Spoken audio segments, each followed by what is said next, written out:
Hello folks, this is Uncle Dan, the Vinyl Man. Today is a day of the week ending, in English at least, with a Y. Now in French, this day of the week would end in I. But we're not French, or at least I'm not. If you are, well, I don't know why you're here, because I'm speaking in English. Je ne parle pas la belle langue française. Anyway, it's the day of the week, so it's time for another episode of Dan's Delectable Dumpster Diving.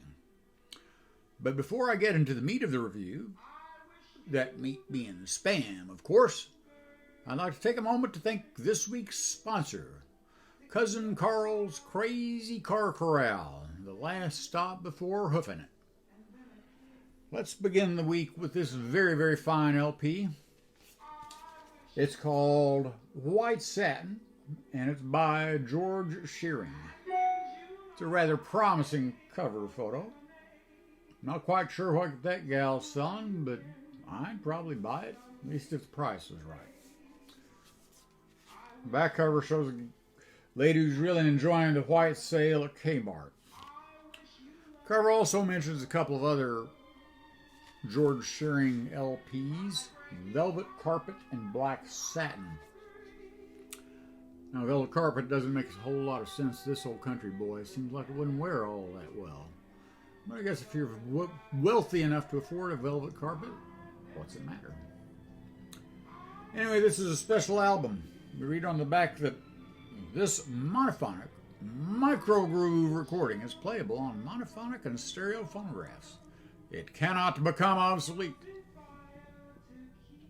Cannot become obsolete. Well, yeah, sure, you betcha. Whatever you say there. I'm also a bit confused by some of the commentary on the back. For example, it says we have George Shearing along with his quintet with a choir of strings and woodwinds. Now, I thought that a choir was, well, doesn't matter.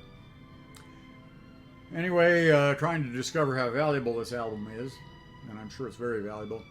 I performed some internet research, and I learned that you can see the cover in the Beatles film A Hard Day's Night. Now, there's a joke there I'm not going to make. Anyway, I guess it's kind of famous, so maybe it's worth the $2 I gave for it.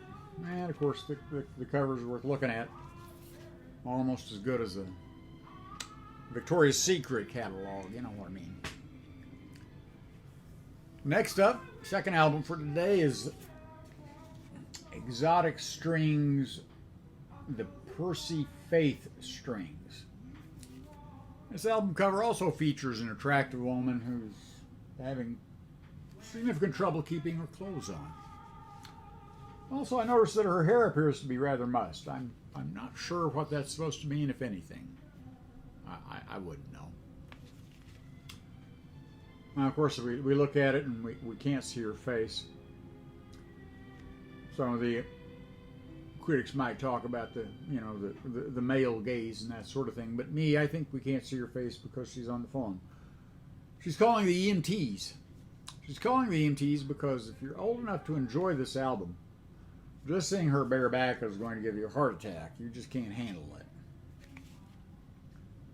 And when I read, I'm having trouble with the other notes on the back of the other album, I read these notes, I get confused again, or I remain confused, as the case may be. Anyway, the anonymous author of the liner notes offers this trenchant analysis.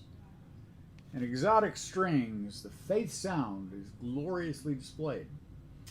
The music provides a splendid medium for orchestral enchantment, and the enchantment, in turn, enhances the music in a way that is both intimate and expansive. I'm not sure how to distinguish between the music on the one hand and on the other hand the orchestral enchantment. It seems to me that music and orchestral enchantment are the same thing. So with that in mind, I think that the liner notes are telling us that the music provides a medium for the music, and also, and in addition, and otherwise, that the music enhances the music. Now, I have a hard time arguing with that. I think that anyone would. I'm not sure that anyone would want to argue with it. I am, though, not quite sure how something can be both intimate and expansive at the same time. I think it's sort of like saying that someone is both short and tall. As I noted, no author is listed for these liner notes. I'm guessing that the notes were written by someone who was getting paid by the word. They wrote words. Someone else looked at the words, saw that the words made something that resembles sentences. There are, subjects and verbs and direct objects and adjectives and that sort of thing. Anyway, they looked at it. It looks like sentences and said it's good. Otherwise, we're going to have kind of an ugly blank space there on the back of the album. So let's work that up. Reading the album notes, I noticed that we have a couple of pieces from the musical Kismet. So that takes us to our third. I can count that high. Look at that. You didn't think I could. By the way, that's my dog Pancake there and my dog Eclair there. They're very good dogs tonight because they're just sitting still. Anyway, this is the third album, and this is the recording of the musical Kismet. I think, looking at this is what the critic Edward Said said. Edward Said had in mind when he wrote his book Orientalism. Now, the musical tells the tale of a poet who gets lucky and becomes wealthy and powerful. A wealthy and powerful poet. Well, we know that's a fantasy. And one of the songs is titled Rhymes Have I. Turns out the poet, the hero, is selling rhymes in the market. To be a poet, you don't have to be very smart, I guess. And I'm also guessing that business idea got shot down on Shark Tank. Anyway, the song does offer a bunch of rhymes. Curiously, they're all rhymes in English. Set in somewhere in some Arabic country, but the rhymes are in English. I suppose that the musical wouldn't have been quite the same crowd pleaser on Broadway had it been written in Arabic. And for some reason, I don't think that we'll see any revivals of Kismet for a while. Speaking of cultural appropriation, and I was, next up we have this very, very fine LP, Port of Suez. I got the glare off that exotic music of the Middle East. And this one is featuring another beautiful woman on the cover. It seems like a lot of my albums tend to have scantily clad women on the cover. I'm not sure why that is. I mean, unfortunately, the copy I have, the woman's face got kind of rubbed across there a little bit, right under her nose, right around her nose. Makes her look kind of Sphinx-like, which is appropriate for the Middle East, I suppose. The album is a bit Sphinx-like in other ways. In particular, it's kind of a riddle as to who the artist or artists might be. The album doesn't list an artist at all. Doesn't list a composer, doesn't list a conductor, doesn't indicate that there were any musicians involved, although there were. Doesn't indicate that anyone was claiming any intellectual property rights. There's no indication that anyone was claiming any intellectual property rights in it at all. I got through that, kind of. Anyway, so there's nothing on here showing a claim of copyright.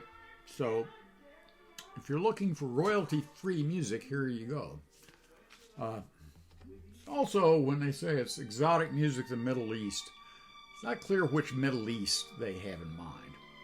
I'm thinking it's the Middle East as in, say, New Jersey. Because this album is to Middle Eastern music what a Taco Bell is to Mexican cuisine, except rather less so. I think that they found a jazz band at a Holiday Inn somewhere and said, hey, knock us out a record of something that sounds vaguely Middle Eastern and we'll give you $50 each. And I think the folks in the band looked at each other and said, oh man, we can't be associated with anything square like that. And the guy from the record label, Crown Records it seems, said, we'll make it 100. And I jazz guys looked at you and said, yeah, okay, done, man. We'll do it. Now, this is about as fake as you can get, but, you know, it's actually still kind of rocking if you sort of like that thing. This is kind of fun music to listen to. You throw this on your old Gerard, Synchro Lab 75 and run it through your vintage receiver, and hey, it's okay. It's all right. Uncle Dan, you get the Uncle Dan seal of approval.